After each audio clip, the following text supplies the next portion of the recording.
What's up, y'all? My name is Ian Edwards, and welcome to the Soccer Comic Rant. Uh, with, uh, Before I introduce Lee, we were going to come on, go down the table, and just assess where all the teams are at this point of the season when they take this break for the World Cup. We were going to talk about the World Cup, but now we can't start off with that because of Ronaldo. We can't start off with Man United's last-minute victory with a goal from Garnacho over Fulham because of Ronaldo. We can't start off with Lee's brand new coach debut game at Anfield against Liverpool because of Ronaldo. We can't talk about Chelsea's loss this weekend because of Ronaldo, which, some Chelsea fans might be happy and be like, thank you, Ronaldo. We can't talk about a lot of things without discussing Ronaldo first. So first, I will just want to introduce Lee Hudson, stand-up comic from England, Southampton fan. What's up, fam? Hey, I'm all good. I like that. You couldn't even introduce me first. You needed to say his name off the bat. I mean, it's the elephant in every room where soccer is being discussed. It's like, are any other teams even talking about their issues this week or at this moment? It's like, Piers Morgan is just loving everything right now, enjoying himself. So yeah, where do we start? Like, I'll let you go because you're in England. And first of all, thanks to everybody for listening and watching. If you're watching on YouTube, like and subscribe. If you're listening on iTunes, Spotify, Libsyn, Stitcher, At All Things Comedy. Where else are we? I haven't mentioned like the list of places where you can hear this thing in a minute, but leave a review, preferably a 5-star one. Appreciate that. No, I'll be honest. I don't want any lies. And you see how much Man United is struggling with lies and honesty and what the truth really is. It's almost like a political party, what's going on over there, but we'll get to it. So what's going on in England? And what's the deal with Ronaldo, fam? What's up? I mean, people are pretty unanimous on how they feel about this, whether they're a fan of another club, whether they're a fan of Man United. One, people think that Ronaldo is highly disrespectful. Two, everyone just hates Piers Morgan anyway. Everyone hated Piers Morgan before this. Everyone hates him now. Why did you guys create him? I don't know. Same How reason did this we created. happen? Same reason we created James Corden, because we hate the rest of the world, and we want to give these people over here, and then we were sucker for their accents. We boosted their profile, and then now they're unleashed upon the world. Jesus. Oh yeah, it's like, I mean, to do what he did is shitty anyway, but then to do it via the mouthpiece of Piers Morgan's shitty show on his shitty Murdoch-owned shitty little channel that gets no viewers. I mean, it's a big move from them just to have that on their platform. But I mean, yeah, everyone I knows, like, a lot of people are of the opinion that, okay, there's some stuff that he brought up that might be valid.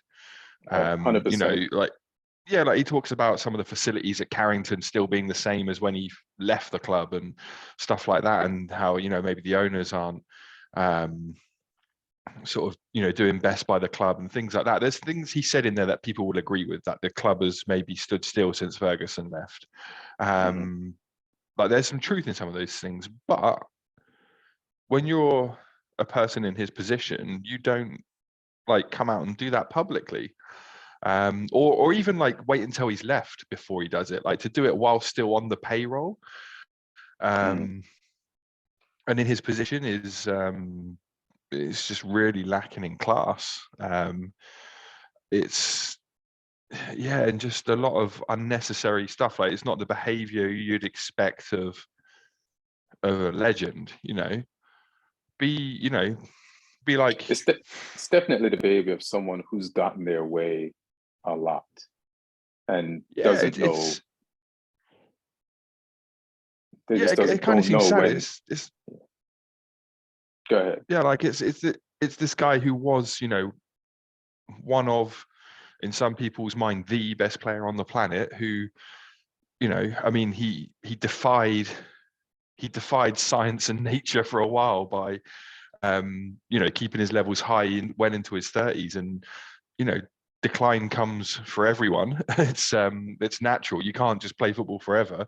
And, you know, he's still a useful player, but he's not what he once was. And it seems like he's taken, you know, the start of that decline horrifically, by just doing this and being petulant. And, you know, you could see sort of obviously the, you know, the signs with some of his behavior this season, the leaving the bench or refusing to come on, all sorts of stuff like that. And yeah, just to do this, like, it's like, you know, you had a legacy. Even if he, like, people could maybe forgive some of the not coming off the bench and walking off and stuff if he left with some dignity in January.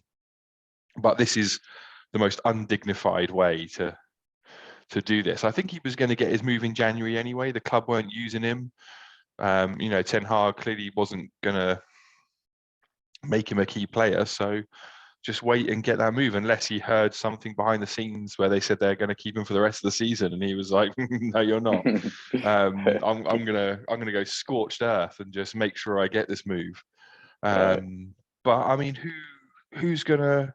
What credible club are going to want him after this? Who's going to Uh, pay uh, the crazy money that he wants to have this big disruptive influence in their dressing room? well, he might be counting on like exploded in the World Cup and doing really well for Portugal, maybe even winning the World Cup. Because if you think about one of the teams that have a good shot at winning the World Cup, it is Portugal. You know, they have good players in all positions and backups to those players. So this could be his shot, and he could be hoping that'll change everything. I also think so. Here's where I stand. Like, I don't want to shit on anybody that lost a child, right? And then I don't have any kids. I ain't married, but that's a choice I made because I don't have that type of heart to be like losing someone I made, you know? So I need more context, you know, of like all of this. And when Ronaldo said certain people didn't want him at the at Man United last year, he's right. I was one of them. You know what I'm saying? Like, because I felt like Mm. the year before we finished second, and even though it was because of like the failings of Liverpool's entire defense, I felt like we had enough people in those positions, and him coming there would disrupt like all our people. And back then we had Greenwood, Marshall had a good year, Rashford, and we had Cavani, who was going to stay on for another year. It's like you didn't really need a Ronaldo, but the phone calls were made for him to not go to City, which made all our fan base happy. But the people running the club, like maybe Murtar and some other people who he's probably referring to, probably know we didn't need him, but you know, what could they do if a deal could be done? So maybe some of what he was saying about some people not wanting him there from the board, that because I feel like this is a mistake made by both parties. Man United has not been the best run club all this time. So it's a mistake. This is a mistake. This is definitely not a one-sided mistake. So I'll give him that, right? I'll give him that. And then him not coming in. Everybody was disappointed when he didn't come to training camp. And now we know why. And Gary Neville was always saying that Ronaldo threatened to give some type of interview and the truth would come out. And I think Gary Neville, as a friend, was saying Ronaldo should give that interview, because I think Gary Neville did know about the kid being sick and wanted Ronaldo to shed some context on why he didn't show up for preseason, which would help Ronaldo. But I don't think he expected Ronaldo to go like DEFCON 3 on Man U. So I feel like I need to see the video to see how sick his daughter was.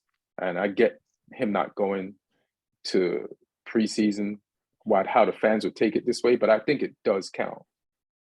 And I think it does count for, it's a legit reason. His daughter got sick. He had a miscarriage earlier on, like in the season before. So I just need to see that. So I'm gonna calm down until I see it. But this moment in time is like a few years ago. I think it was during the pandemic. Kanye came out and said slavery was a choice, and he lost Black people, and Black people lost their Ronaldo of hip hop at that moment, right? But then the weekend after he said that, some guy named Donald Glover dropped a video that gave all Black people their Garnacho. You know what I'm saying? Like the new Black person that we were going to lean on. And that's what happened this weekend for Man U. Like, we lost our Kanye, but Garnacho gave us our new Donald Glover. Like, when he scored that goal and just everything he's been doing in the background, and we've been watching him. So like, we have this new beacon of light to lean on. And there's going to be a lot of pressure on him, because you got to replace everything that Ronaldo did. And we're going to want you to be as big, and we're going to need you. So that happened. And I agree with a lot of what you said, but I just need to see what happens in this interview. And I guess the other thing is, like, he purposely is detonating his relationship with Manchester United. He has no intention of coming back in January. He knows the board is indecisive. So he's like, I'm going to make sure that you don't even have to have any meetings to discuss this matter. It's a wrap. He put in the 6 infinity stone in the glove gauntlet, snapped his fingers, and ended it. So it's a wrap.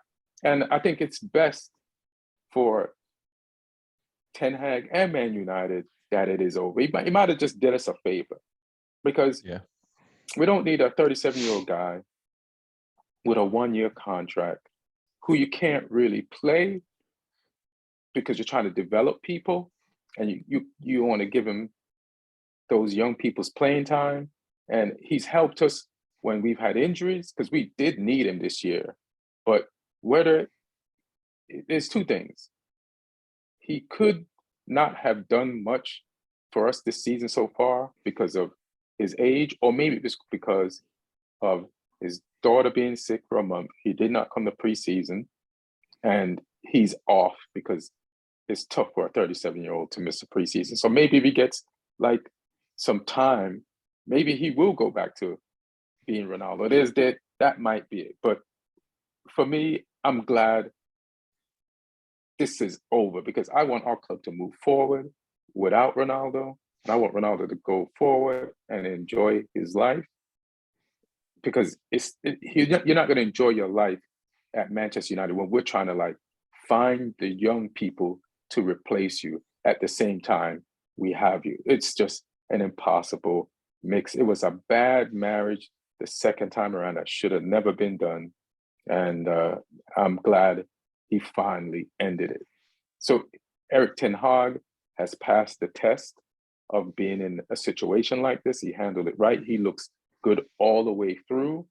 And it's the only way you could win if you're up against such great opposition like Ronaldo. Like you as the coach, you have to come out this looking impeccable so you can lead the rest of these players forward, and so that the fan base has trust in you, and so that the organization has trust in you, so you can make big calls that you're going to need to make to get what you want to take us to the next level.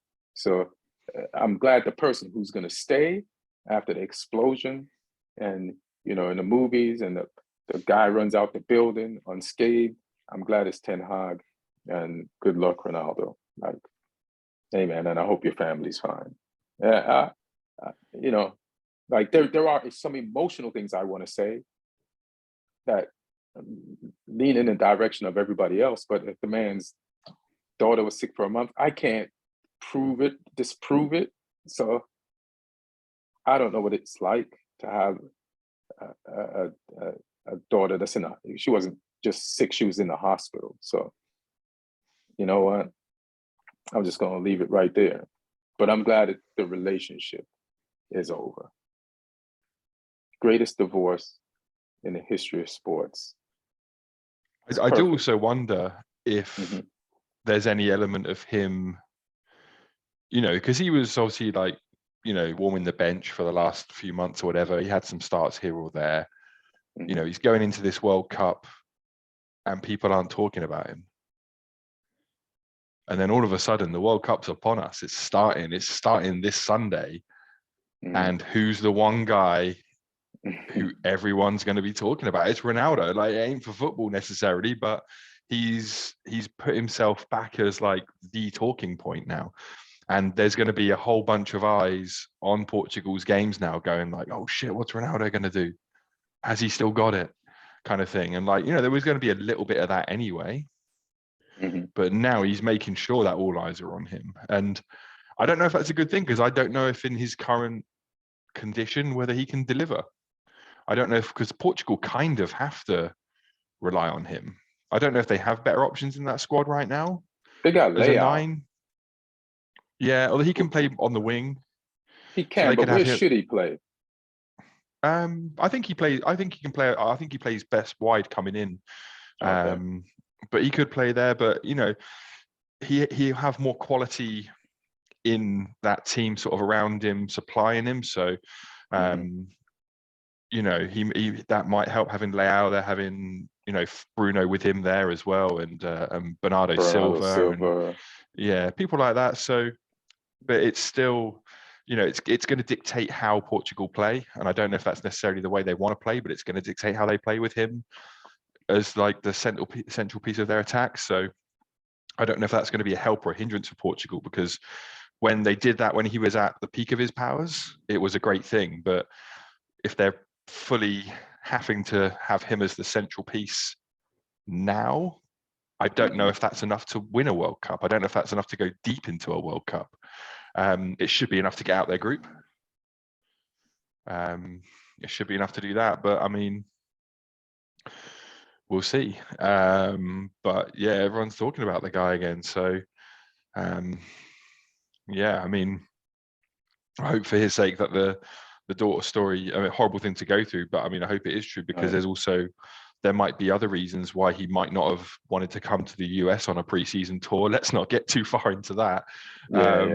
But there might be other reasons why he was swerving that. But yeah, that's not really something we want to get too far into. But I mean, the whole thing's just a mess, isn't it? It's messy, and it's, well, no pun intended. It's messy.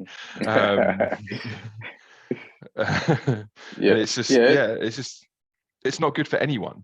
It's not good for anyone. Like it adds some resolution to the situation. Like you say, it's making sure stuff happens. But I mean, United don't come out of it looking good because of what he said about them, and people are like, oh shit, there they are. But everybody knows the stuff that he said. Those things, like even Ibrahimovic, like said it like a few years ago. I don't know if it was in an article. He said, "You come here, you think it's a big club. United's not a big club." And we all know now what he's talking about. Gary Neville has mentioned the club falling apart. A lot of people have mentioned, and we haven't been run well, or we would have won some shit. And it's clear that, but we are getting our shit together like incrementally, and Yeah. just wanting Ten Hag and picking the right manager, and like even so, I want to give some props. Like so, this weekend we won, right? Mhm. And Garnacho scored the winning goal, and a lot of Manchester United fans were upset with like how like our transfer window went, even though it ended up being good. Like we feel like we overpaid for certain players, and that John Murtaugh, especially on is it the United Stand, they talk about how he looked like a fool flying to Barcelona and then coming back without Frankie de Jong. But at least he tried. But Yeah. if you're gonna shit on John Murtaugh, you gotta know, and I researched it, and this is an article that was written a few like 2020 or 2021. Like Murtaugh is the reason Garnacho is with us. Mm. He got that kid from Atletico Madrid. He got Ahmad. He got like a bunch of young players. He got Pelistri, who we don't really use, but we're trying to develop them. So that was his thing: youth development and recruiting for our under teams to get better. And we won a FA Cup with Garnacho and with the youth teams, and now some of those players are going to feed through. So yeah, listen, we had it wasn't the best organized, but you got to give. You can't keep shitting on some guy who works for us, and he's going to be there for a while, and you can't be like he got his guy. You know how much a guy on Nacho would cost, like on if he was doing this for some other team, we'd have to buy him. And all United fans is like, how come we can never find these gems? Other people find these gems. No, this is a gem. And Greenwood was a gem, and Rashford was a gem. I'm not saying he brought Rashford through, but we do get gems, and then we do get cheap players. Like we in the same transfer window, you said we spent too much money. Like Malacius was 15, and he did a great job playing out of position yesterday. And Ericsson was for free. They pulled the trigger on that. Like you got to be able to call audibles too, as far as and also get the transfers that you want to get, and yeah, the Arnautovic thing was not a good look. But hey, man, give props where props is due. Like Garnacho is a rising star, and we got him. I don't know how much for, but he's worth more now than he was when we got him. And like the world is looking at this kid going, shit, I wish we had him. And we got him. So Murtaugh, hats off. Good youth player development. And I hope that continues, with your job. So I want to give you props for that. Like, yeah, it's easy to hate him because he's a holdover from the Ed Woodward era, and he's been with us since then. But he's kind of been doing his job under the radar, and he's a part of the reason why Ten Hag is here. You got to give him props for that, and yeah, so. I think that's the other thing about this as well, is that the timing of it makes Ronaldo look bitter because, like you say, the club they seem to be turning the corner. Like Ten Hag is looking a good appointment now. He's been getting results. The club are climbing back up the table. Hopefully they're going to address some of the stuff behind the scenes at the training ground, facilities wise. That's been brought up. You don't know if there's any plans to sort that out. Yeah, they've allotted Ten Hag kind of like brought it up, and they put 200,000. I don't know how much into like update a lot of the technology stuff and some other things. So they've been spending some money behind the scenes based on Ten Hag's recommendations. Yeah, so like I say, if things are moving in the right direction, which means the timing of it is purely selfish for Ronaldo. It's not I need to get this off my chest for the good of the world of football or anything. It's like, because the club have turned a corner. Like if he did it when Ranić was in charge, maybe people would be like, oh shit, like they'd be more on his side. But he dissed Ranić too, Ronaldo. Yeah. And that's the thing. Like I heard rumors that he wasn't like keen on Rangnick's training, but then that didn't help us last year either. That helped us to fail as a team. Like if your whole team is like, Ronaldo don't believe in this dude, like they're not going to listen to him during the games and on the pitch, and that kind of showed us why we failed performance-wise. So that was not that, and that was when.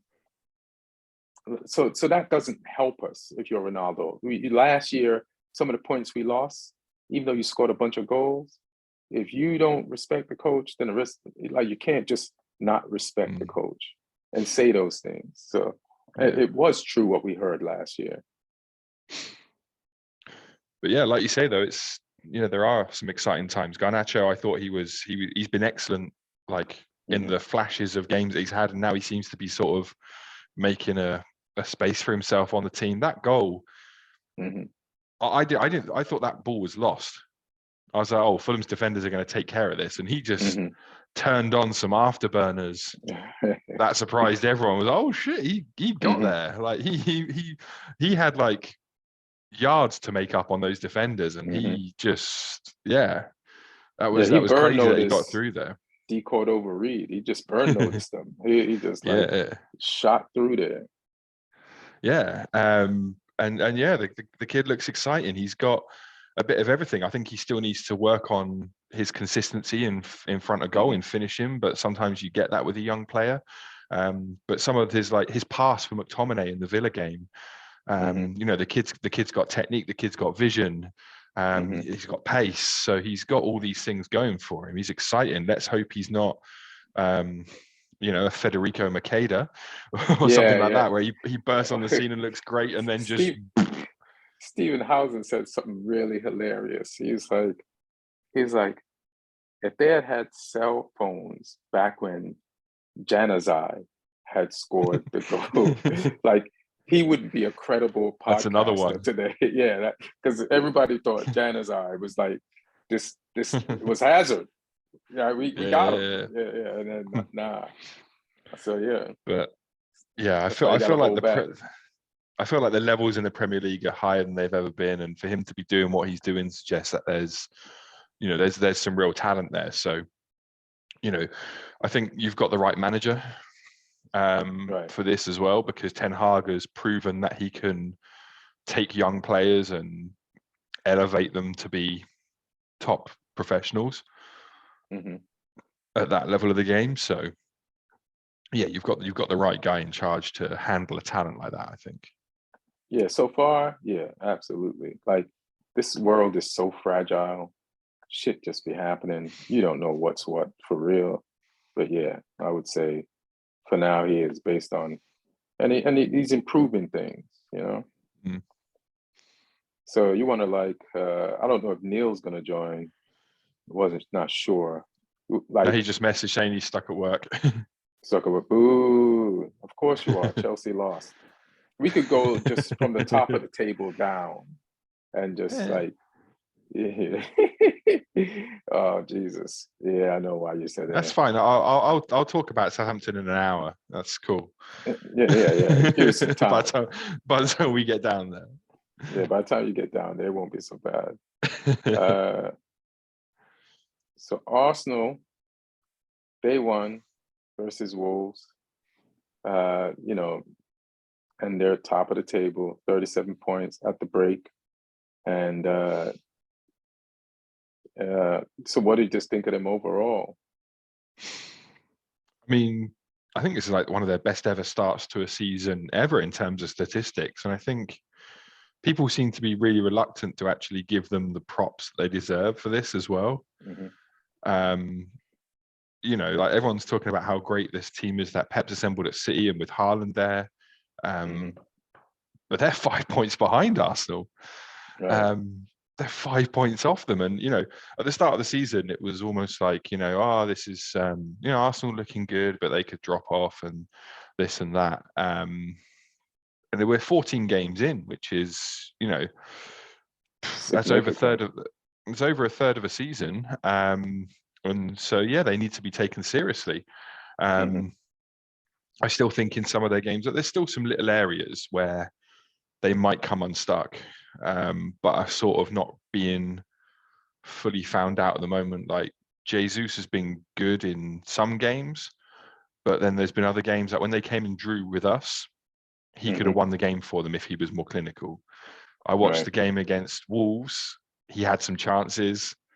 he didn't take them. There's been other games as well where he's not taken his chances in two, as well as the game against us. There's been other ones, but there's enough players. He's doing a good job for the team, but there's enough players around him who are coming up with them goals. This weekend it was Odegaard.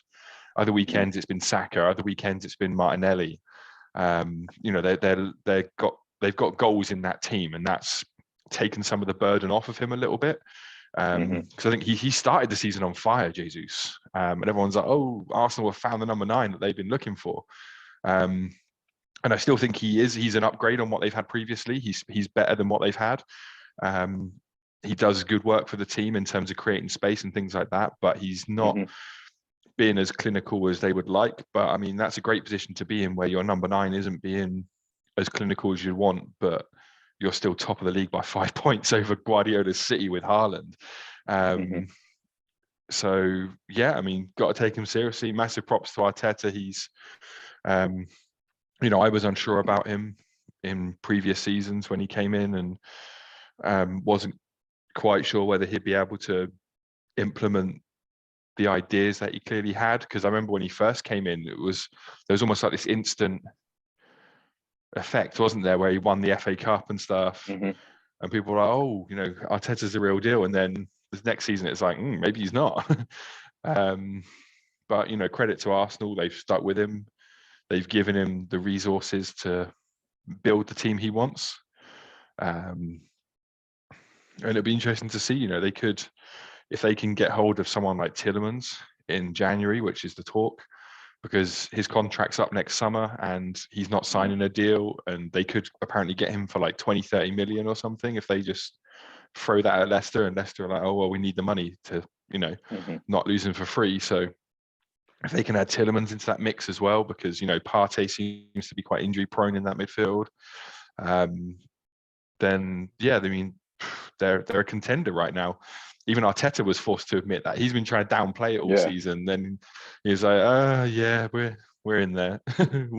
We're in the mix. We're challenging now." He reluctantly kind of. And then he paid City the respect just to make sure he didn't like stoke a fire under them. Yeah. I mean, I still, if you know, gun to the head, who's going to win the league this season, I would probably still say City. Just because of, you know, what they've got in their team. But you know, I agree with Arteta. You know, Arsenal are in there. They're in that race now, and you know, it's exciting to see a big team back. You know, hopefully in a season or two that'll be United as well, and we can have a proper, you know, multiple teams going for the league. That would be the dream, seeing like, you know, a real even race between multiple teams rather than just two. Would be pretty good. So yeah, it's you know what, I like where your head is times. At when you say stuff like that. You know what, this is why I fuck with you, Lee. You know what I'm saying? Because you be saying some shit sometimes. You know what I'm saying? Like, you know, in favor of my team. So that's on a bias level. I'm with you, bro. As far as Arsenal as long as Tottenham ain't one of those teams, then yeah, I want to see as many teams fighting for the league as possible. Our job is to make sure they ain't one of those teams and keep you happy. You know what I'm saying? And we could do that. You know what I mean? But as far as Arsenal's concerned, I'm not even surprised they are where they are. You know what I mean? I'm not like saying it because I see them at the top of the table. I believed in them like last year. And I believed in Arteta before that, even though there was a moment when I was convinced that it wasn't going to work. But I was like, it should work though. But I just went with the tide of everybody. But now what I expect to happen is happening. Like you said, I think City is going to ultimately win this. I would be super surprised if they don't. But, you know, there is no guarantee in future seasons. And where Arsenal is now, they can't take it for granted. And they should try to win this shit. Because every year there's a new wrinkle. And you can't be like, it's next year is going to be our year. You got to take it while you're there. So I expect him to fully go for this. And I'm just going to sit back and watch because United is not involved in this. As far as Gabriel Jesus is concerned, I'm laughing. The reason why I'm laughing is because you just paid for Lacazette. You just paid for the Brazilian version of Lacazette. The amount of goals Gabriel Jesus has this year, compared to what Lacazette was doing last, it's the same shit. Like he was effective as lead. Lacazette was very effective leading the line. He didn't always get goals, but he would come short and help get them the ball out the back so that they could bring it up, and he would pressure defenders. And sometimes he would score, but sometimes he would just like lay off the ball or help other people score. So, hey man, Pep knew what he was selling you. Pep's an asshole. Like Pep sold Ferran Torres and was it defender Garcia? I forgot his name, to Barcelona, knowing that they weren't that good. Like Pepe is selling you nobody that he feels is like on that level. You know what I mean? Yeah. Like so if Pep is selling you somebody, be wary. Like yeah, he got them and they're good players, but they might not be, you know. But I feel like Jesus is doing a great job over there, and he's going to get more goals. But this is the same thing Lacazette was doing, so it's fine. The next team is Man City, and they lost to Brentford. And Ivan Toney got to say, "Hey, you should have picked me for the World Cup." But some of the people that didn't get picked that did get picked scored some goals this week, and then was like, "Hey, you should have picked me." So fine. But what do you think of Man City and where they're at? Yeah, I mean, like I Second said, with 32 points. I think they'll win the league. They've stuttered a little bit. There's been a little bit of inconsistency there, but I mean, you look at some of the players they've got, and like, you know, like it feels like De Bruyne is in his peak right now. This is he just, you think he can't get any better, and then he does. And I think he's relished having someone like Haaland come into the team, because he's like, yeah, it's perfect. You know, he's like because De Bruyne can find passes that nobody else can see. And when you're finding those passes that nobody else can see and Haaland's on the end of them, right, like that's just goals. That's guaranteed goals. And you know, Foden is becoming more and more consistent than he's ever been. right. You know, he's maturing as a player. He's always had the technical ability, but now he's becoming cold in front of goal. Like this has got to be one of his best seasons in terms of numbers that he's putting up in front of goal, like goals per game, because he's contributing more. Yeah, and you just got that team, like there's players in there like Cancelo, just doesn't let his levels drop. I know he's had like a, you know, red card recently and stuff, but you know, he's still a great player. There's really good players in there. Akanji's come in and helped them as well. They've got a great collection of defenders. I just look at that team, and you know, they got Calvin Phillips to come back second half of the season as well, who's a great player who hasn't even contributed yet. So that can take some of the heat off of Rodri, who I think Rodri's really underrated. The job Rodri does, he just sits there. He breaks up play. He gives the ball. He supplies the players ahead of him, the creative players. He then occasionally just reminds them that he can do a little bit as well. Graham Souness would call him a steady Eddie. Yeah, but he's what they need. You know, he came in when they had Fernandinho, who was that player for them, and he studied him. He learned from him. He sort of played some games, and then last season you sort of saw the passing of the baton, where Rodri became like the main guy in there. And now, you know, they've got Phillips in there as well, who can potentially do that job for them. So it'd be interesting to see when Phillips is fit, who plays the more games. I think Rodri's got more experience on him. But they've got Phillips in there as that other option. And it's weird. The World Cup's going to be Phillips's pre-season, pretty much.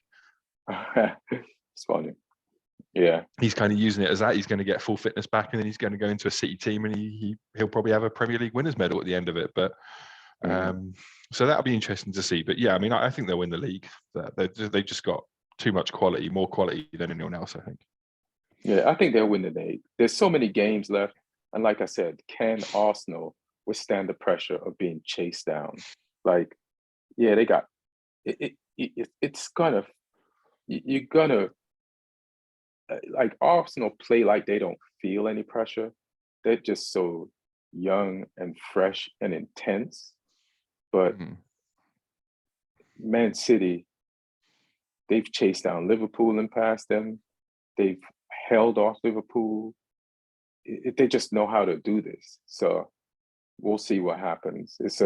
I'm glad they lost this weekend.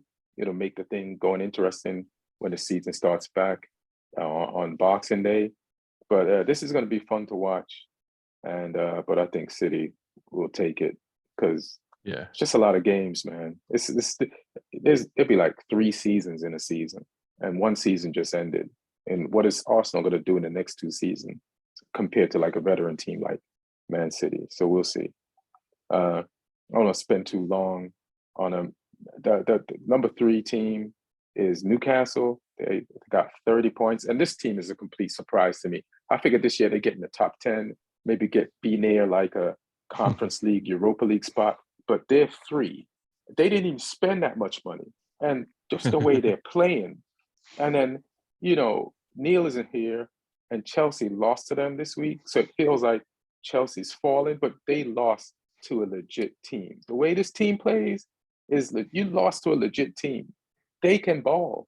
They've transformed duds into studs. Excuse the bad rhyme, but there's just no other way. Like Almiron, it's like, who is this guy? This is who Jack Grealish used to be, and Jack Grealish is who Almiron used to be. This is crazy.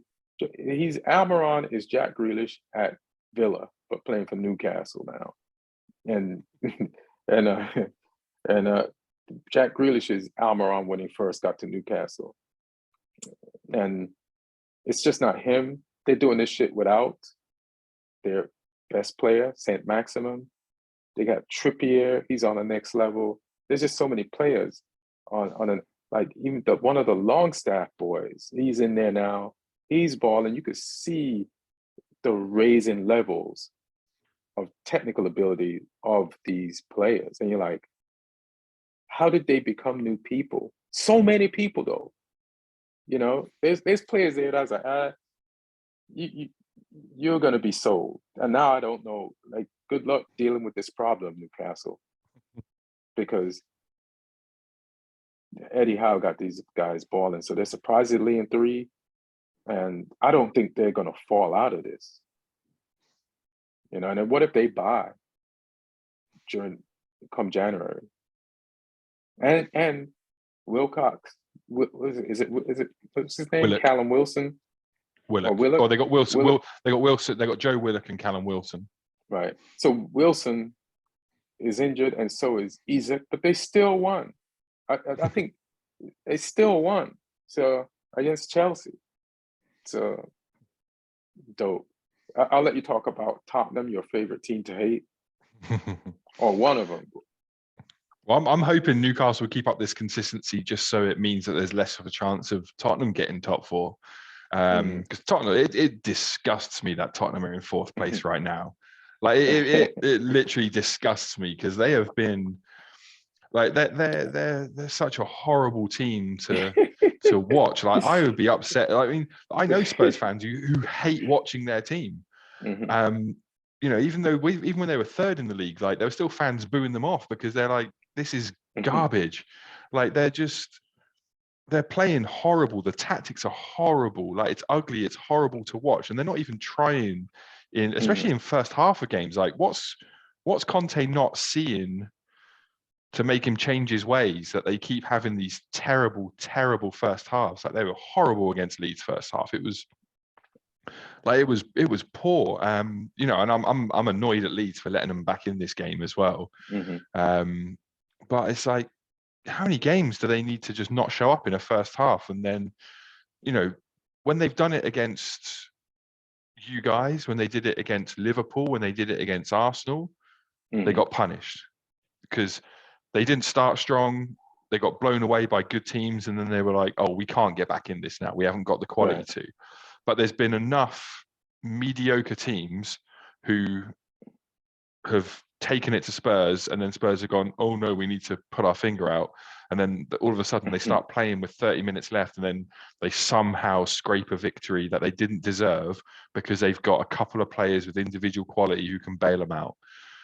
Or like, Bournemouth the other week, Bournemouth just collapsed and their keeper started flapping at corners and stuff like that. And they've got players like Perisic who can put a good ball into the box.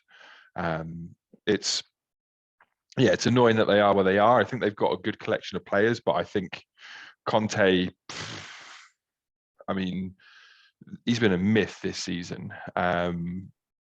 He's one-dimensional. He's only got one formation. He's only got one style of play. For the money that they're paying him and for the money that they've given him on the team, I'd be expecting better than this.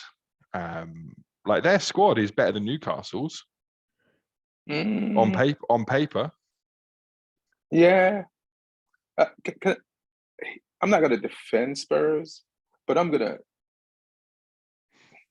to just point out one stat, and then I probably can fix what the problem is with Spurs.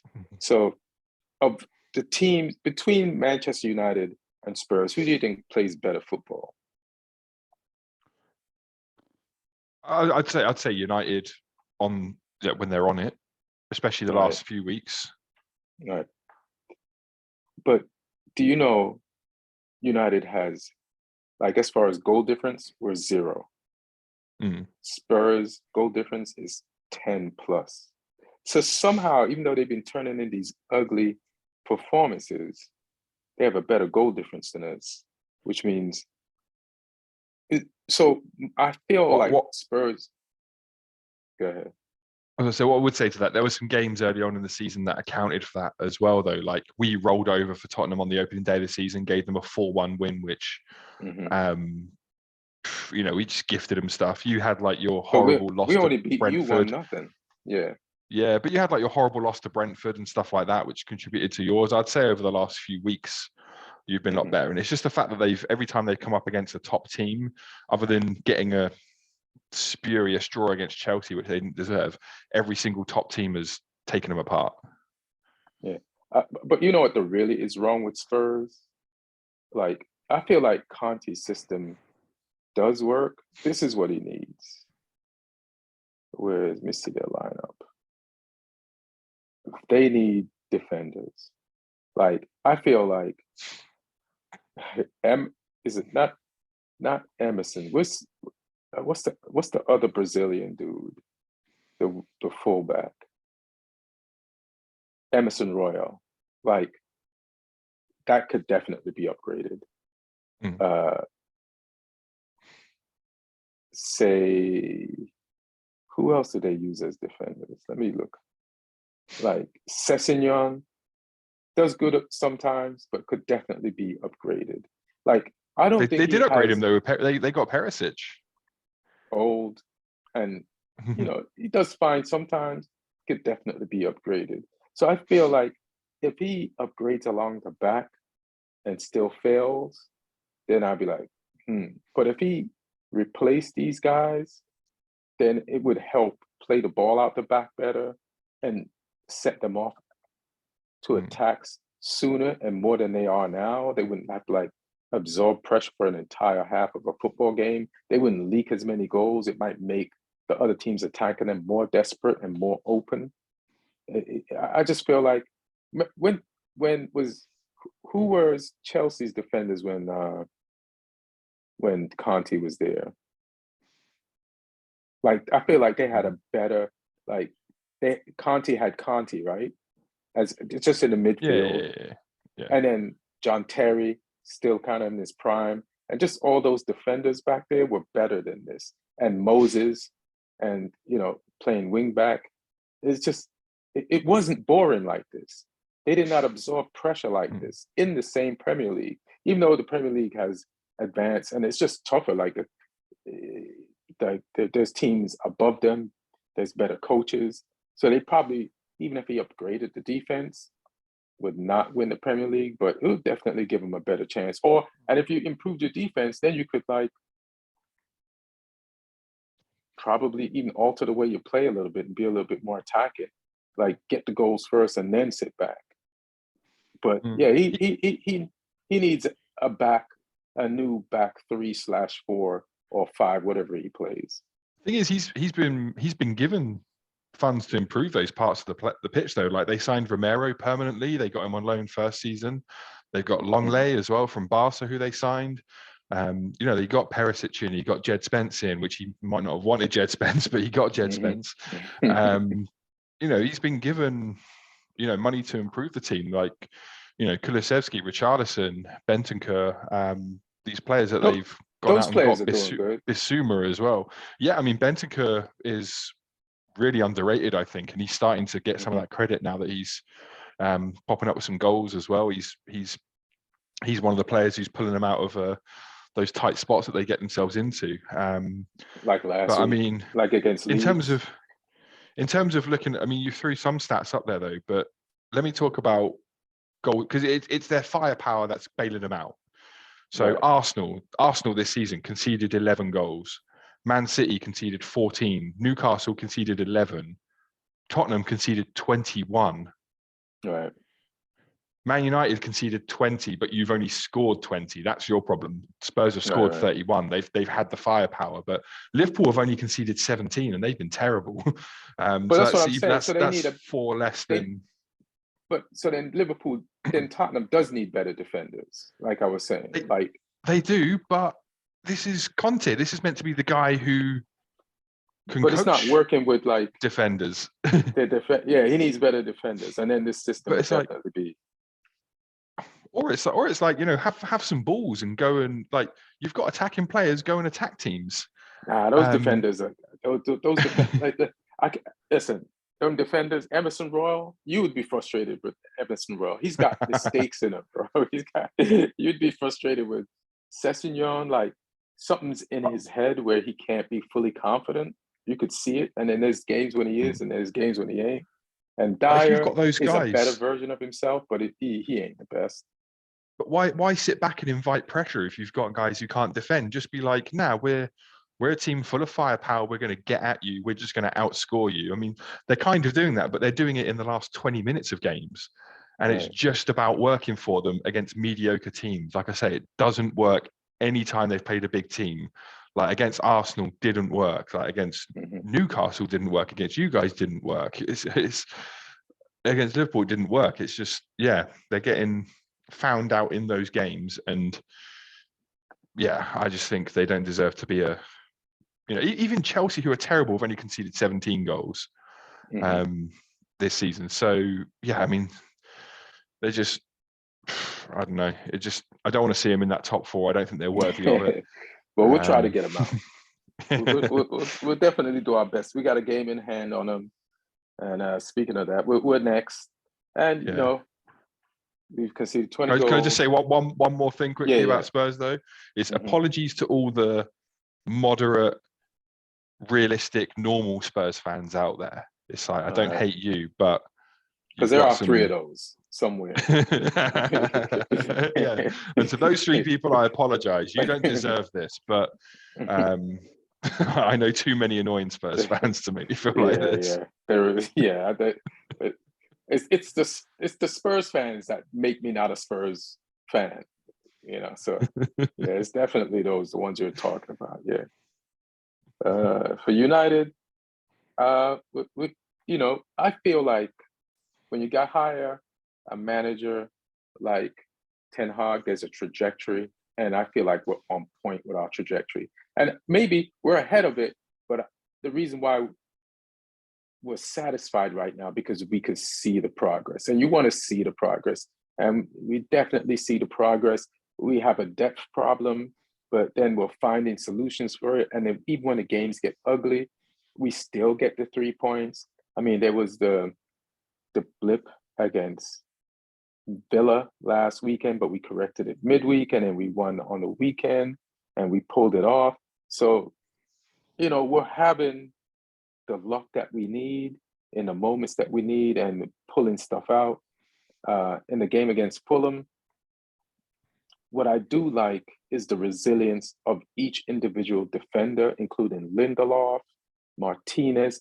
Malacius and Shaw, they all had moments where last year they would have messed up, or you could see the intensity of when the moments when they stopped some shit from happening that we would regret.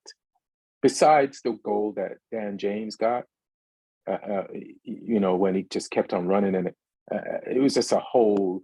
We got caught in transition, and it would have taken a little bit more attentiveness and intensity to stop that.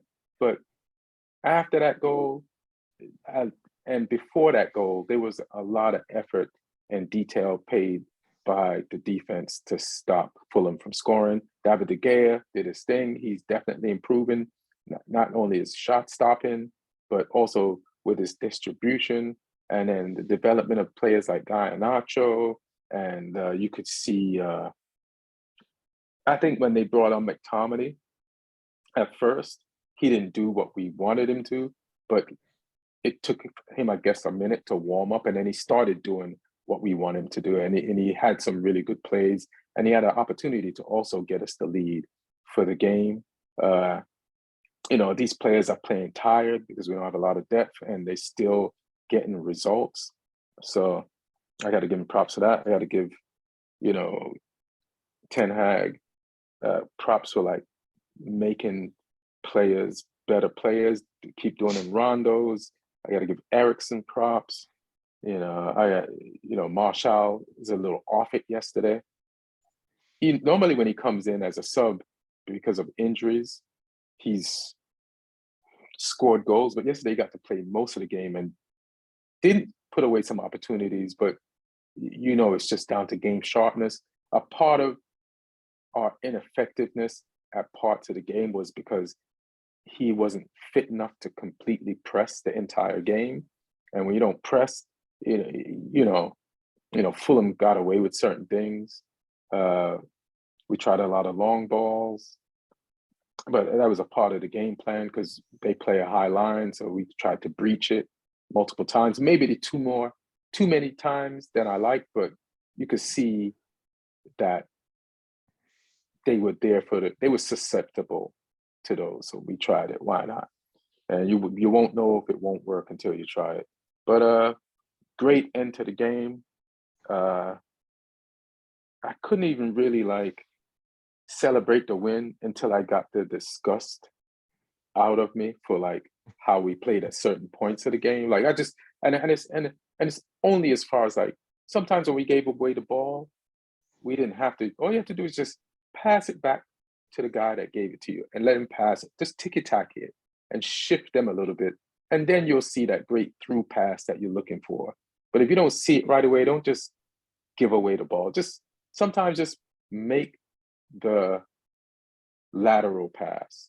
Just and get the ball back. And then, you can still find that forward pass. I don't always be pressured to because fans have access to these stats, and they'll kill you after the game with the number of lateral passes you made. You know what I mean? They want to see those line breaking forward passes, but sometimes you got to do the ticky-tacker and then go forward. So keep the ball. That's what I'm saying. Keep the ball. Yeah, listen, I didn't expect us to be or get top 4 this year. I expect that next year, but I like watching our development, and I'm pleased so far with where we're at. We got 26 points. Glad we got the win yesterday. That was such a relief at the end of the game to score on the last kick of the game. Literally, it was amazing based on who scored it, and especially, like I said, after the Ronaldo interview, at least we have someone that could be our next Ronaldo. So looking forward to see the development of Garnacho. And I'm not putting any pressure on him. Ten Hag knows how to develop players and will bring him along adequately because I trust in Ten Hag and how he's just handled not just being a coach, but unforeseeable problems. And problems that a coach doesn't, that can happen, but you don't want them to happen. But since they happened, he's handled them. So I'm happy with us. Any thoughts on United? No, just like agree with the stuff you said there, and that's the thing. Unlike most Spurs fans, you could admit when you weren't perhaps consistent in the game, and you maybe got a little bit lucky with the way you came out of it with a win. But I mean, Fulham are giving teams games this season. Yes. Yeah. But it's not an easy place to go. They've got guys who can cause you problems even without Mitrovic. Yeah. They've still got players who will show up and cause problems. Like this is the best they've looked in the Premier League for a long time. They've got a capable squad this time. So to come out of there with 3 points is a good result. It's and like you say, you weren't at your best, but you made it happen. So, and you're realistic about it, which is the difference with Spurs fans. Yeah, I try to be. yeah. That's why they annoy me too. It's like, how could you not be realistic? Like Martin started out the season like, we're gonna win the whole thing. I'm like, really? It's like it's bananas. Yeah, but no, I mean, I think you've got every reason to be, like I said before, you've got every reason to be confident. Ten Hag's got the project moving in the right direction. There's going to be bumps, there's going to be setbacks, but overall you're going where you're meant to be going. Like you say, you had an interesting summer of business. You got some bargains, like you say, Malacia, Ericsson, people like that, and you overpaid perhaps for Anthony, but he has had some great contributions for the team already. Yeah. He's finding his feet in the Premier League still. When he becomes a bit more consistent, a bit more experienced, I think he'll be really dangerous for you guys, even more so than he already is. So, yeah, I think there's much more to come from this United team. You've got the right manager. You've got a good collection of players. Be interesting to see, obviously, if you can get Ronaldo off the wage bill in January, if that frees you up to go and maybe bring in one more reinforcement. Yeah, maybe Gakpo. Which, yeah, I mean, it's not easy to do. It's not easy to do in January, but after the World Cup, who knows? There might be players who are like, okay, maybe this person's worth a chance. So, be an interesting second 2/3 of the season for United, but you're definitely, I think you seem happy with where you are, and I'd say that's correct. Yeah, and then a lot of people, and Ten Hag had to make a statement about Sancho. He's like, he's going to be a good player for us. He had to calm down the fan base because everybody's going in on him. Like, everybody forgets the goal that he scored to help us beat Everton, the goal that we wouldn't have beat Liverpool without him. Like you can't just be like forgetting people's contributions, not even conveniently. Like, why? Why are you going in? Like, you see Garnacho doing good and you're like, use it to shit on Sancho. Like, Garnacho didn't score the goals that got us the points to help us be where we are now. He is now, but it's a whole team and everybody. Like, yeah, what if Garnacho and Rashford do play on the left? You know what we do? We put Sancho on the right, and you let him and Anthony alternate, and you have two players in each position, except we don't have another forward besides Martial, because I think Ronaldo's time with us is done, so we do need that position filled. But remember, Sancho, for most of his success at Dortmund, was a right-handed player. During the preseason, he was a right-handed player. It was him, Martial in the middle, Rashford on the left, and we killed it in the preseason. And then we get Anthony, and then we put Sancho, who practiced the whole preseason, on the right, on the left, and he still delivered. And then it kind of slowed down. But remember, we's a right-sided player. That's all we talked about before we had him. It's like United needs those glory days of having a right-sided player. Now we have two. So don't stop shitting on people unnecessarily. Let's encourage our players. It doesn't make sense. And if one player does good one week, don't shit on the one that you don't think did good. Like, how does it help? I'm a fan too. What does shitting on people do? Like, Sancho scored against Liverpool, calm, cool, and collected. It was a relief that we had a player that could stand in front of the goal with people in front of him, shift people out the way, and slot the ball in the back of the net. And that was like, we deserve a player like that. And we got him. And it happened. He got us those goals and some assists. He scored in big games, like Ten Hag said. So he's not like, you think he won't score in the smaller ones? Like when he's back to being healthy and after we had him 6 weeks, he's not going to World Cup duty, more training. We're going to have two right-handed players. And Garnacho and Rashford, then you could, listen, calm down, everybody. You don't have to shit on people, especially people who have contributed. It doesn't make sense. What have you done? What have you done? We love that you support the club. It's always better when we all in. Let's stop shitting on people, fam. So that's my gripe. But that's just me. Liverpool, this is a surprise. Like where they are and where they're not is a complete surprise, especially since they got two players. They seem like the team that always handle their business. They seem like they've been one of the Premier League football models to follow. So for them to just shockingly like fall off the edge of the top of the Premier League cliff is like, it not only shocked them, but it shocked us. And we're trying to figure out what happened as much as they're trying to figure out what happened. But I guess it's all midfield related, and me and you have discussed it. But yeah, they only have 22 points after 14 games. The team that was in 4 finals last year, won 2 of them, and was missed out winning the Premier League by 1 point. So,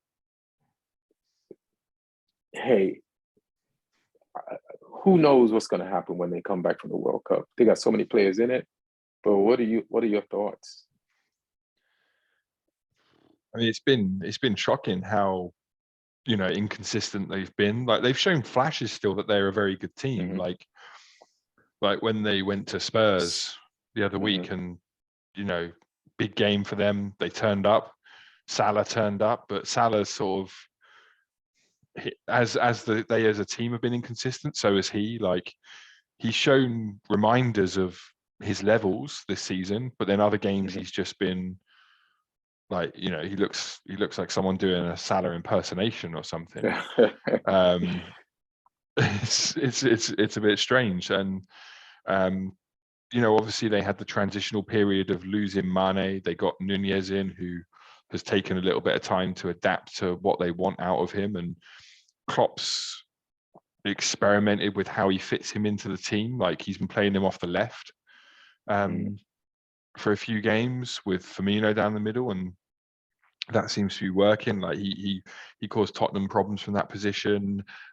He completely ruined us this weekend, especially in the first half, by just being everywhere across that front line against us. He was popping up all over the place, and yeah, he's a menace. And he's been quietly getting those goals and creeping up the goal scoring charts. So the more he settles, I think the more that will help Liverpool. They're figuring out how to use that front line. They've got Robertson back the last few weeks as well. They had Tsimikas playing there for a little while. That back line for them this season has just been too inconsistent as well. Van Dijk's not been at his levels. You know, Liverpool fans will be hoping he can have an unscathed World Cup for Holland and come back stronger, maybe sharper than he has been at the start of the season. Some of their players will be getting a rest. Like they'll be grateful. Thiago hadn't been picked by Spain. Right. Which I thought was crazy because he's one of my favorite players to watch. Spain are going to come up against a lot of teams who sit off against them, and he's a player who can unlock low blocks with his passes and stuff. So, but they'll be grateful that one of their midfielders isn't going to the World Cup, because obviously Henderson is, Fabinho is. So they'll be happy to see him, you know, getting some rest. And yeah, I think they'll come back. I think they've still got a chance of battling for that top 4. They're not completely out of touch. I mean, they're on 22 points, Tottenham on 29. Liverpool got a game in hand over them. as well, so they can go up to 25. So they'll be only 4 points behind Tottenham, which they can make that up. So Liverpool can still fight. They can still fight for that top four. I think obviously any notion of them challenging for the league, I think, is beyond them now. Because of their start, they would need to be like unbeaten from now until the end of the season, which they could do, but I don't think they have quite enough about them to do that. So I think the aim for them now should just be to try and get top four and try and get Champions League football, and then rebuild again. We've spoken about it previously, where I said, this is the measure of Klopp now, is can he regenerate this team? Can he reinvent this team? Can he get the levels back up? Because that's what great managers do. Like, Guardiola's doing that at City now. It was something Ferguson was always the master at. It was, something that other managers have done with their teams, and he has never quite done with his teams. Like at Dortmund, when that period came, it fell apart and he had to move on. The same with Mainz when he was there before Dortmund. So this is his big test now. He wants to be a long-standing Liverpool manager, which he already is. But if he wants to push that to the next level, he built the team. He sustained a few seasons of success for that team. Now he's got to almost reinvent them a little bit. So let's see what happens. But I think they got a good chance of making top four. Yeah, I think they have a better chance than us. They got a better chance than Spurs. Like one of the things that you said, when we discussed Liverpool like a few episodes ago, and we was just talking about their midfield, and I'm just looking at their goals right now. So they've let in 17 goals. They scored 28, but in some of those games, you said, and it was a great point, that you looked at their chance creation, and they created the chances, but they didn't put them away. They weren't clinical. So the fact that Darwin Nunez is showing us how Uruguayan he is. Like when you get a Uruguayan that can score, like these are vicious people. Like they have like legendary careers. So the goals he scored against you guys in just the last few weeks, like even his goals per minute is probably just as impressive once he got started going as Haaland's. And he scored some Haaland-like goals this weekend, and he's finding out how to fit in with this team, and they've had to figure it out and how to make him effective. They also got some injuries, so I don't know when what's his name is coming back. But Firmino has stepped up, and that was a great goal, surprising goal from that distance of a header this weekend. But he's I think their leading. He might be ahead of Salah for goals. I'm not sure. Yeah, I think he is. He's up there, and he's not going to the World Cup either. Right, so that's another person who gets to rest. The one thing I will say about their goal tally at Liverpool, like the goal difference, that's a little bit artificially inflated by the 9-0 spanking of Bournemouth, who just didn't show up that day. So that kind of boosted their numbers a little bit. So there is that. But yeah, Firmino went crazy in that game and scored a bag of goals. So yeah, I think he is their top scorer at the moment. Right. Yeah, I think that day Salah didn't score. It was weird. That was weird for him not to get some, but I'm not sure. I can't. Yes, that was a minute ago. But yeah, Liverpool, like I expect them to turn into Liverpool at some point. If they don't, it'll just be more shock. But when their season resumes, we'll find out what happened. Brighton Hove, they're 7th. They got 21 points, which is good for a team that lost the manager that made them into this new Brighton that we've come to know. And their new manager, De Zerbi, has been doing good the last few weeks. But then they lost this weekend to Villa, who also has upgraded in their coach department, and he showed them what's what. I hope we get down to where Arsenal is so I can talk about that game from an Arsenal. To get down to Villa so we could talk about them that game from a Villa perspective. But right now with De Zerbi, we'll see. But they're 7th, and this is great for them, you know. And I feel like, I don't know, if I'm just supposed to guess, I can't even say they'll slip down the table, because who's going to take their place? Like Chelsea could get in front of them, but Yeah. if I look at the other teams, like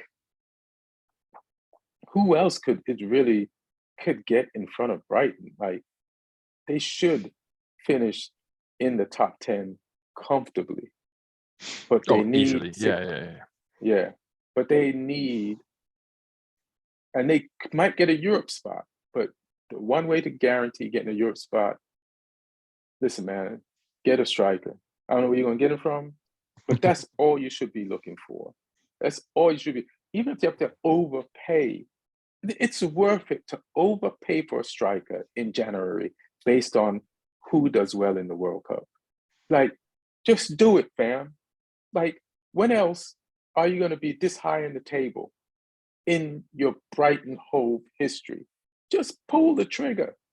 Like, I know the teams, I know you have a way that you recruit. And I don't know why that other Asian guy, I can't remember his name right now, didn't play this weekend. He didn't play because he really helped them a lot in the last 2 games. And I feel like they missed him.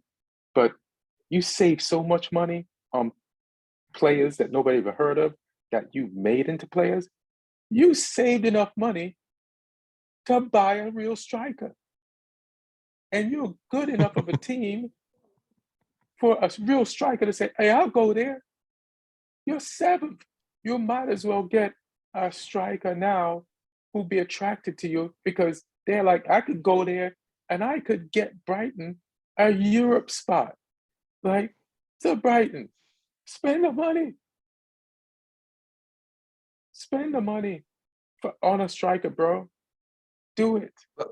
That's the crazy thing, though, is like they seem to be geniuses in recruiting in every other position on the field. Like they will find players that, I mean, I'm sure analysts at other clubs probably know of, but the average football fan has no idea of. Right.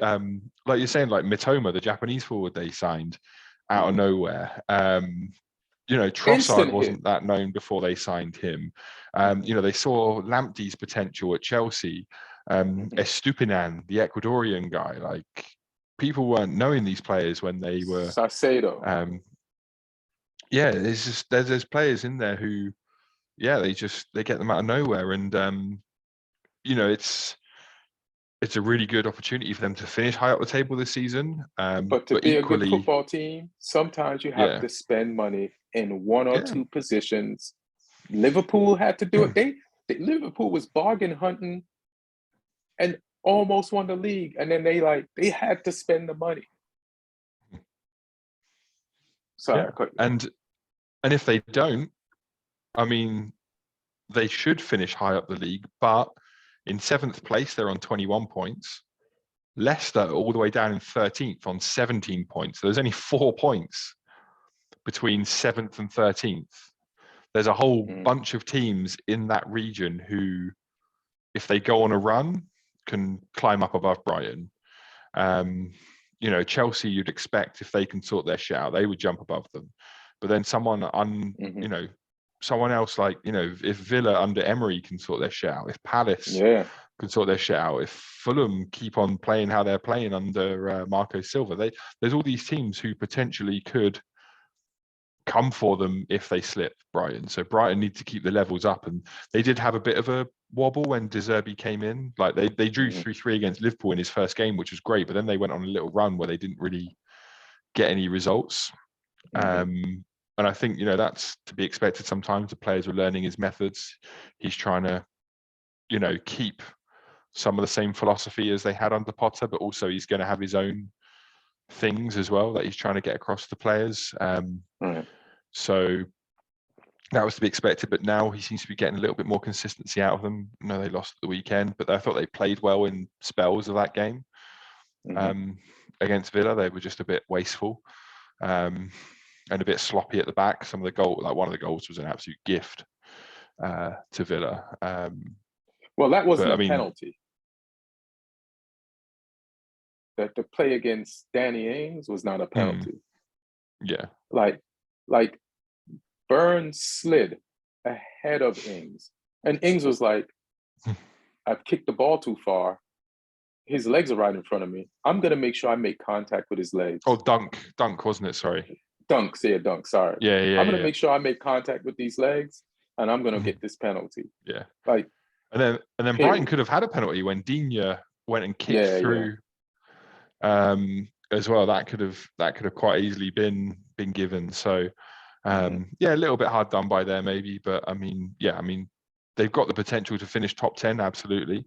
And I think that I'd quite like to see them finish there, because they're a well-run club who identify good transfer targets. But like you say, if they can get a forward, that's going to increase their chances, because Trossard, they can't rely on him all the time for goals. He's been impressive this season, but he's not an out-and-out forward. He's not a guaranteed 20 goal a season player. He's got 7 so far this season. He could get to 20, who knows? But it's a big ask of him to continue that form and carry the team in terms of a goal scoring threat. Right. And listen, they got 23 goals. So every team above them has more goals except United. And they've led in 19. So they do score. But a game like yesterday, like you said, they wasted some chances. So that's where the clinicality of having a striker that you pay for to get you that game. That means you don't need that penalty that you weren't given. And that means you take Villa out of a game that they were in before they get into it, and you create more problems. So let me see how much points Villa has. Villa's on 18. Villa's they're 3 points behind Brighton. 3 points. But one game I'm looking at extra. Yeah, right. Yeah, I've been looking at the wrong point thing. But yeah, so Villa, they got a forward. Dan Ings, he might warm up late in the season and end up with 20 goals in a season. And they have Ollie Watkins. So they have more of an attacking threat than you. And like you're saying, they're only 3 points behind. Like, you want to you're Brighton Hove, you're in the biggest league in the world. The better you do, the more your fan base will grow, period. And if you get into Europe, you'll have some Europe money. So just invest in yourself. It's like comics now. If you invest in, like, sometimes paying for a camera guy to come to your shows, to record your set, to record the crowd work, and you pay an editor to put the crowd work online, then you increase your online profile and more people come out to the clubs. Same thing, same way football works. Invest. I don't know why I'm fighting for Brighton Hove so much, but I like good football, and they play good football. So Chelsea, I knew they weren't going to make in the top 4, but I had no idea that the struggle would be this real. And they're almost as surprising where they are as Liverpool. But we all lost faith in them at some point early in the season and before the season started. But I did not expect them to repay our lost faith with cold, hard, bad results the way they have. What do you think of Chelsea in 8th, 21 points? I mean, they're a bit of a mess. They need to figure out what they are and what they want to be. It does feel like a sort of transitional moment for them as a club. Obviously, the new owners came in, they fell out with Tuchel, they got Potter in. Potter's been trying to be like this fucking mad scientist since he's gone in there.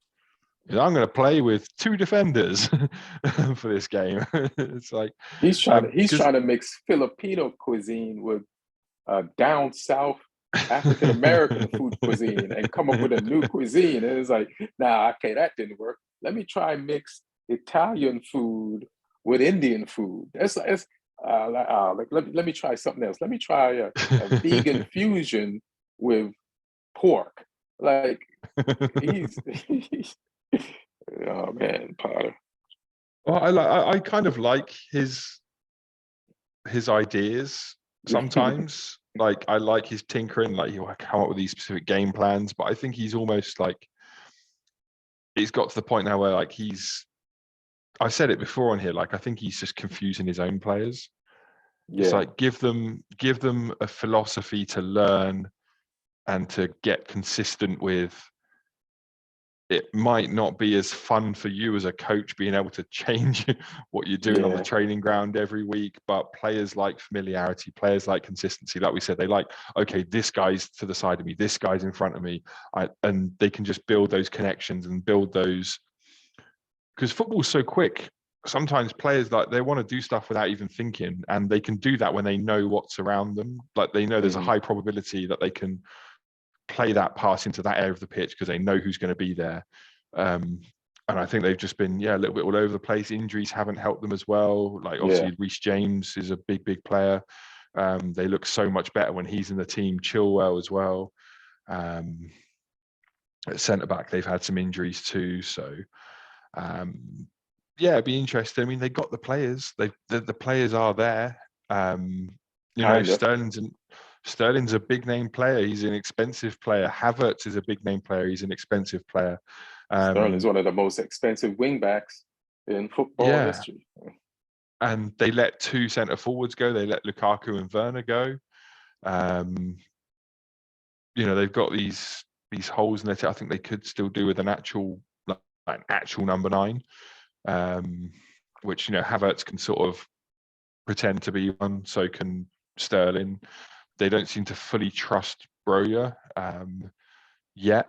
He's an exciting player. Obviously, I love the guy. He did great for Right. us. They don't quite want to hand him a starting position yet, but he's shown some flashes off the bench for them. But obviously Kante is a big miss as well because hmm he's such a big player for them, and that's left a hole for them in the middle of the field. I mean, everyone's been struggling with injuries this season, though. It's been one of those seasons. So it's up to them, the coach, to find other solutions. It's up to other players to step up, and they've not really quite had that yet. Like they've shown flashes that there's something there. Like the games, especially Champions League, some of the games they've had hmm in the Champions League, they've looked great. But I mean, obviously for them, the same with Liverpool, they want to be trying to see if they can sneak back up into that top 4. I don't think they've got quite enough about them unless they can sort of hit on some magic formula that Potter comes up with during this break to become more consistent and go and overtake those other teams. But it's not looking that great for Chelsea at the moment. Like the pieces are all there for the puzzle, but at the moment Potter doesn't look like he knows how to put it together. Right. So Yeah. he's got a month to sit and figure that out now and play around with that. So hmm we'll see. And apparently the board are backing him. They want to give him time to build something there. So Yeah, we'll they see. said it But I out loud. mean, That's the kiss of death. Yeah, we got him. Stop making some phone calls. Stop making some phone calls. you use the burner phone. Use the burner phone. but I think a realistic aim for them now, given how they've started the season, should be top 6. That should be a realistic aim for them. At least get Europa League football, at least finish top 6, try and come as close to that top 4 as possible. And if someone else slips up, could they steal a space? But I think I think they look further away from finding consistency than Liverpool do, because they're in hmm similar positions. They both played 14 games, Liverpool on 22, Chelsea on 21. But I just feel like Liverpool have a bit more identity about how they're playing. Obviously, that helps having a manager who's been there a long time. And I think Liverpool could figure it back out quicker than Chelsea have. And Liverpool shown signs of figuring it out quicker than Chelsea have. So I think Liverpool should be trying to break back into that top 4. Chelsea should be trying to finish top 6. Right. I mean, something you said, made a lot of sense, and I can understand where Chelsea's at because they've had, first of all, they've had so many changes. The war changed them. Changing in ownership, changing coach, players leaving like that were like the stability of their defense and had changed in that. Then they had bought players and then there's been injuries to their defense, which caused even more change. Then they changed coaches, and then that coach changed so much about the way they play or who's playing where, on top of all the changes that I just mentioned. Like he changed it so much. Ranieri, ex Chelsea coach, was known as Tinkerman.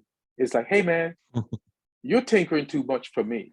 So one of the main things you said was the coach needs to bring some stability to who plays where and what system we're going to play. And I agree with that. Like with like he has to see the big picture if he wants to last. He has to know that there has been so many changes that the last thing he needs to do is create more changes on top of the changes. He needs to bring some stability to everybody's position and to their style of play. And players do like familiarity, and they want to be able to know where they play and what system they are so that they can start doing that telepathic shit. Like, I'm playing with their sixth senses, which they can't do now because they're too busy thinking. And yeah, I agree with you, man. He needs to stop changing shit, pick something over the break and stick with it, and then branch out into changing things his way after he's gotten the team to gain some stability. And then they can like, oh, let's experiment now, And I feel like Potter needs to chill. Yeah. Yeah, 100%. Fulham, they're ninth. That's really good for Fulham. Good style of play. They gave us a battle this weekend, and luckily we beat them last minute. That's 2 games they've lost pretty much on the last kick of the game. I was rooting for them last week against Man City. Man City was down a man, and Fulham was up a goal, and they ended up losing that game 2-1. Anthony, what's his name? Johnson, who plays an American international, made a tackle in the box last week against the Burn. Just shouldn't have. Just stand there, block the way. You're good. Don't put a foot in. I don't play in the Premier League, and I know that, but he made that mistake. But he's a really good player, and he's going to do good for the US in the World Cup. But Fulham blew 2 points between this weekend and last weekend. But they're ninth. They're playing without Mitrovic. They're still giving teams trouble. Marco Silva, I don't know what number time this is for him in the Premier League, but he's finally got the hang of it. And he's had some bad luck. But yeah, Fulham is a problem. They're fun to watch. Their first game of the season against Liverpool, they established who they were immediately. They have players like Paulinho that listen, man, people are going to try to get this guy. There's no way the top teams in the league are going to watch you just have a Paulinho and just keep him. Like, he's got to be, especially like Chelsea, who you're right below. They're like, you know what? We've been trying to find somebody to replace Conte, and I think we fucking found him. They're in 9th place. He's in 9th place right below us. How about we solve our center midfield DM problem? Because this motherfucker is amazing. Like, there's going to be, like there was a scramble for Haaland. This guy is a Haaland of midfield. Like, he's the fucking guy. Like, that first game against, and it's not like he just played good against us yesterday. He was the player of the match, and they lost the game. But he did this shit against Liverpool, and because of how Fulham played in that first game against Liverpool, I was like, are they really going to be doing this? And they have been doing it. I've been watching them play. And Paulinho has stood out, and I thought he was Brazilian, but he's Portuguese, right? So he's going to be playing for the Portugal. Mm-hmm. And that's going to increase Ronaldo's chances to even win a goddamn World Cup. So, yeah, man, Fulham, for a team that was nominated to be relegated, you're doing great. I don't know if you got anything to say about Brentford, but Brentford, again, you know they were going to have this type of season based off the season that they did last year, and they pulled off a surprise win against Man City this weekend. Uh, they put a fight up, and they have so much speed up front. they will sucker you in. They will pull some. They will do the shit to you that to top teams that Tottenham is trying to do to top teams. But it worked for them yesterday against Spurs. Like their second goal, and they could have got a third goal too. They could have really embarrassed Man City yesterday. They had their best chances earlier in the game, and Ivan Toney scored two, and was kind of like, it felt like a personal bat signal to Southgate to be like, hey, if during training there's an injury or something, follow that signal and it'll lead to me, and press play on the tape and you see what I did in my last game and holler at me. But I don't know if you have any words on Brentford, but they're always a dangerous team. In terms of resources and like the value of their squad and where they've got their players from, like they should really be fighting relegation. But they've got players that are hungry. They've got an intelligent coach, and Thomas Frank. And so they're playing above their level. And that's always the mark of a good setup, a well-run club, when they can be doing that. And, Tony gets the plaudits, but I think they got some really underrated players there. One guy who I always really like when I watch them is Wissa. Yes. Like he's busy. He's always running in behind. He's always causing problems, and he pops up with goals for them as well. I think he's really underrated. And Bumo's a good player as well. Yeah, this is the fucked up thing they do. And Bumo, I just fucked up his name. He's fast. He's super fast. But after he done run you ragged all game, they'll be like, sub him out, and then they put on Wissa. And it's like, you don't stand a chance now. Because they just went fast to just as fast, and you're fucking tired. Sorry to interrupt. Yeah. And they've got other players as well, like they've got a midfielder who I really like, De Silva, who, when Brentford got promoted, because he was one of the key players in their promotion, and then he's been injured since they've come up, and then he's sort of been finding his feet again, and he's looked good for them in some of the games recently that they've played as well. So he's definitely a player I think is going to go strength to strength for them. Yeah, I mean, like I say, they're playing above their level, and that's a sign that they're just a well-run club who are, I think going to be fine this season. I can't see them getting drawn into anything. So and they have a forward, which is like with most even top teams on. Shit, they have a forward that got more goals than Chelsea, and Chelsea's supposed to be in top. They got something Chelsea don't got. So we got 8 minutes left. So I just want to talk about two teams. And one of them is Villa, and one of them is definitely Southampton, who you're trying to avoid. But we're going to get into it. So I'm just gonna say, after Brentford is Crystal Palace. They're in 11th, 19 points. Then we're at Villa, and I just want to talk about the Villa game yesterday. Unai Emery got disrespected by Arsenal fans the last time he was in the Premier League, and he's, without question, a really good coach. He's probably one level behind Klopp. He's probably 1.5 levels behind Klopp and Pep and whoever you consider a top echelon coach. And most of that is because he's probably not been with a team or with owners that would supply you with the tools that those guys get supplied. But what he did with Villa in 3 games is impressive. Like yesterday, I'm just going to describe 3 phases of the game yesterday.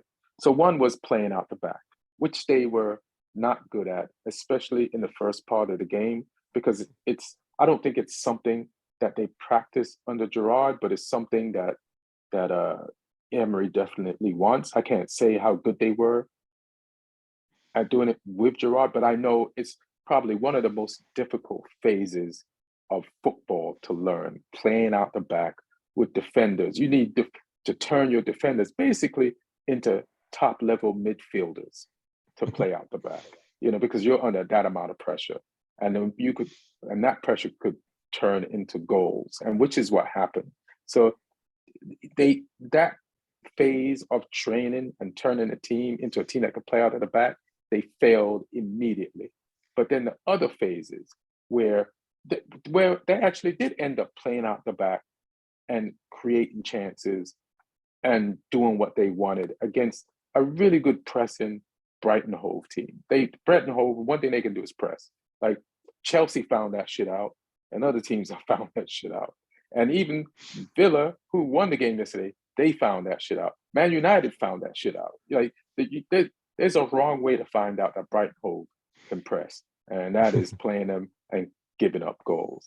So you can't even blame Emery's team for giving up a goal. But then the other phase they were good at is just like creativity. Like I didn't know they would play attractive football that fast. I don't even really remember Emery teams from playing that attractive football. But yesterday, Danny Ings and some of the guys, Buendia and Ramsey, turned into Coutinho. He's on the bench, but they turned into him, prime Coutinho. And there are some passages of play in this game everybody should go back and watch. And when you watch it, you'll be like, how the fuck is this Villa? The same Villa whose coach was just fired and replaced by this coach. Like, they were fantastic, leading up to the penalty for Ings, some other chances for Ings, and they just looked beautiful at some point. And I spoke to Lloyd, and he was saying the same thing too. Like, it was beautiful. So then the attacking phase of like build-up play to attack, great phase. They've learned that pretty fast. And then they took the lead. And this is where Emery is a specialist. Emery teams are always going to be great defensively.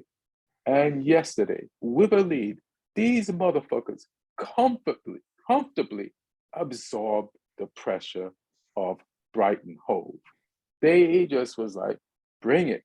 We know exactly what to do. And they did it as if they've been doing it all their lives. Like, they would overload on whatever side Villa tried to get at them Brighton Hove tried to get at them, like, nope.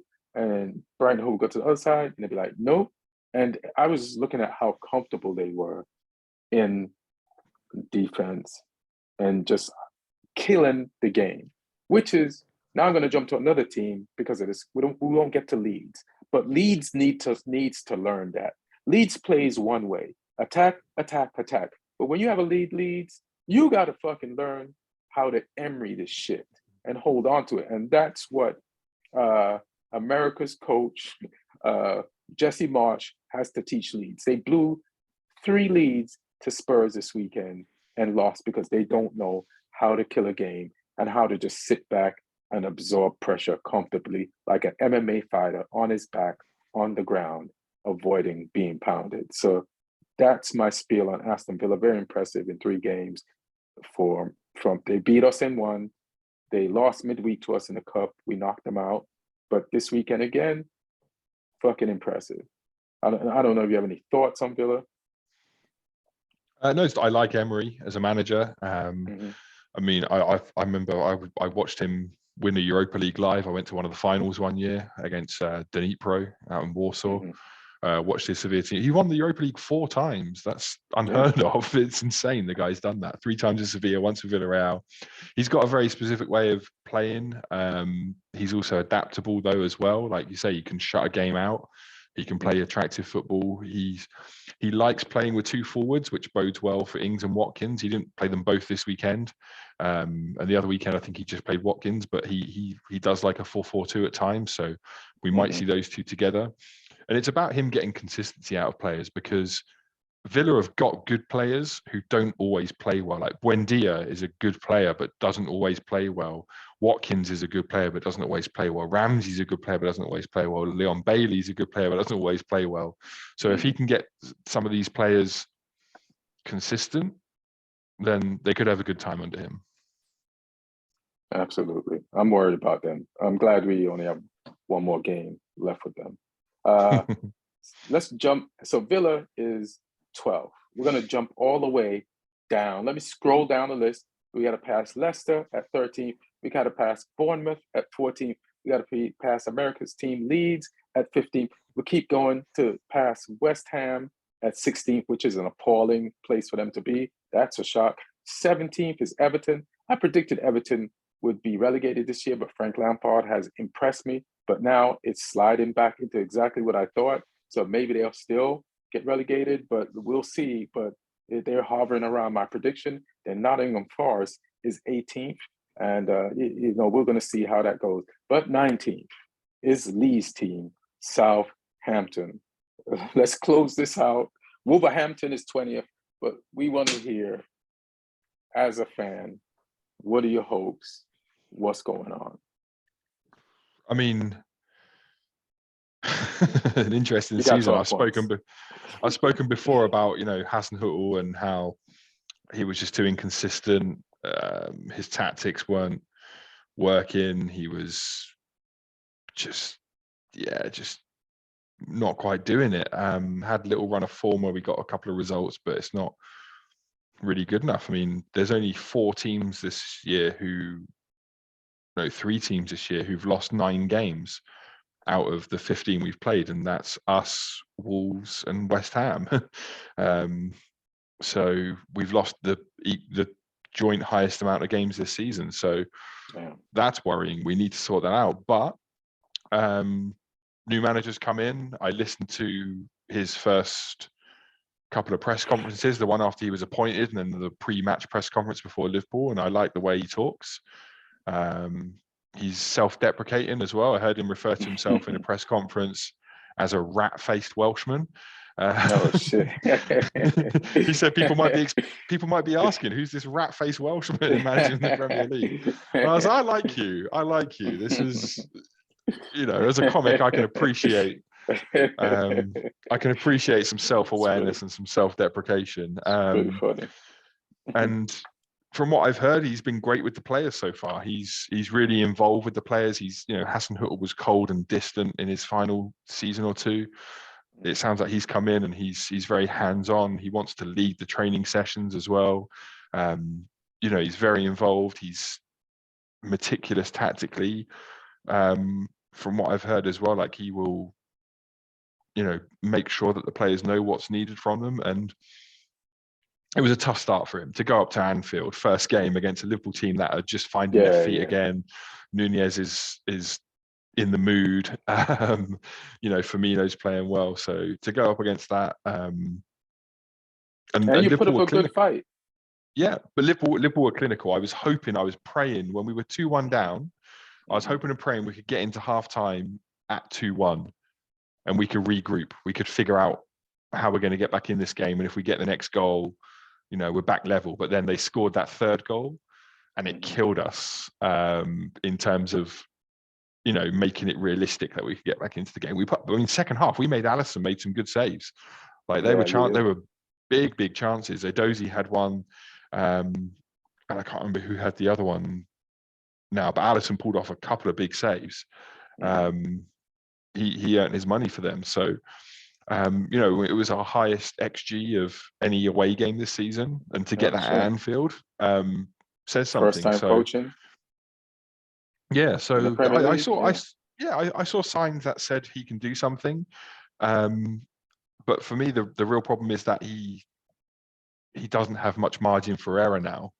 We're down there, we're in the bottom 3, and other teams are starting to pick up points. I mean, there's also some teams who are starting to slip back into bad form who look like they'd turn the corner, like West Ham, like Everton. And I'm hoping they continue on those slides. And, yeah, I mean, Wolves have got Lopetegui now as well, so they might start rising up. You know, if he can get them firing. So it's shit or bust. We need to make sure that, you know, when the music stops, we're not the team who's below that line, because there's a chance we could be. I'd like to think we won't be, but you know, he's got a month now to go work with the players, which I think is good. We've only got, like we said it on the last podcast, we've only got one player at the World Cup, Bella Kotchap, so he can work with the whole squad. You know, he can hopefully light a fire under Ward-Prowse, make him be like Ivan Toney, trying to send a message. I mean, he got the assist for our goal. He whipped a great free kick in that Shea Adams got on the end of. The fact that Shea Adams scored on the new manager's first game is good, because we need those goals from him. I just feel bad. Shea Adams is just tricking the new manager again, like he normally does. Yeah, oh, we don't need a 9. This guy can score goals. Yeah, you got to talk to the manager and be like, no, he does that. Don't believe that. Yeah, you watch it. Like, as a concerned fan, you need to get a message. You need to get a raven to your manager, explaining exactly who Shea Adams is. yeah. It's like he'll score in January to make you think you don't need a striker, and then as soon as January's over, he'll go back to doing nothing again. But no, I mean, I'm happy with how he's handled himself since he's come in, but he's got a big job. He's got a big task, because this season there's no Norwich. There's no team that you can say for certain are going down. There's no team that are getting trashed every week. You know, everyone's capable of pulling off results in this league. So we need to make sure that we start getting some points after the break and start climbing. Otherwise, we could be in trouble. But, you know, I can't really find fault in what he's done so far, Nathan Jones. So we'll see. I love his name because I could say it. Let me ask you one question about the game. Nathan Jones, baby. Yeah. Was that a penalty? Bella Kotchap versus Salah. They didn't call it, but what do you think? You know. Probably was, but I love the probably honesty. was. Yeah, probably was, but you know, I'll take it. It's you know, it didn't affect the game, which is always, you know, when there's a call like that, you're just glad it doesn't affect anything. If I was a Liverpool fan, I'd have been pissed. But as long as Bella Kotchap don't get any cards or anything, and he's not suspended when he comes back from the World Cup, I'm happy. Yeah. All right, cool.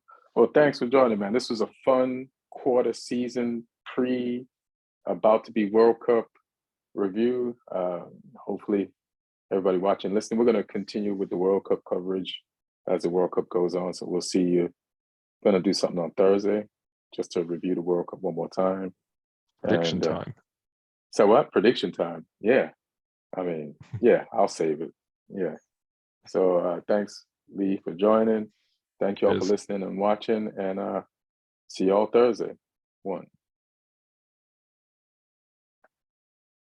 And then I'll just log out of the